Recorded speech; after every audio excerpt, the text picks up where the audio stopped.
So I want to talk about hearing the voice of God.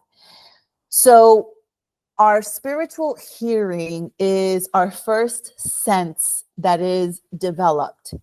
So if you're in Christ, it's because you heard the voice of God calling you to him. So we see in Acts 2, verse 39, ESV says, "For the promise is for you and for your children and for all who were far off, everyone whom the Lord our God calls to himself."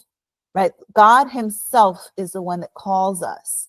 It is our hearing that is first developed. Just as a baby that's in the womb, the first sense that is developed is the spiritual hearing, just as our physical hearing.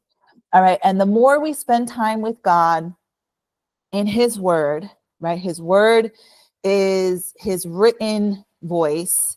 We will learn to hear his audible voice or his inner voice.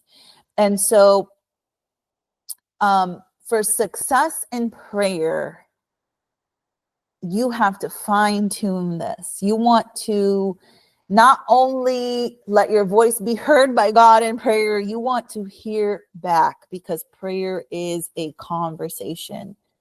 All right. And God speaks in many ways, many ways. And he also doesn't speak in certain ways that people think. And so I'm going to cover all of this information. All right, so let me keep going up so you can see the notes.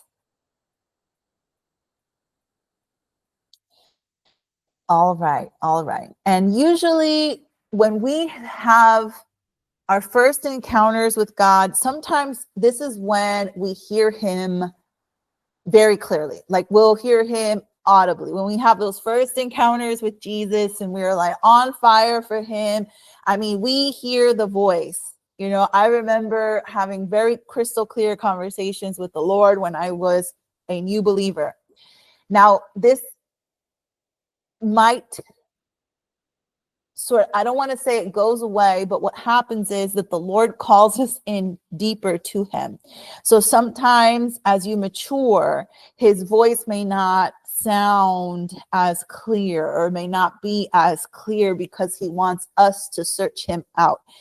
And this is the same when we are children. You know, as a mother, I know this. When you have little children, your children don't know and they get into things and you might yell, like, not out of anger, but like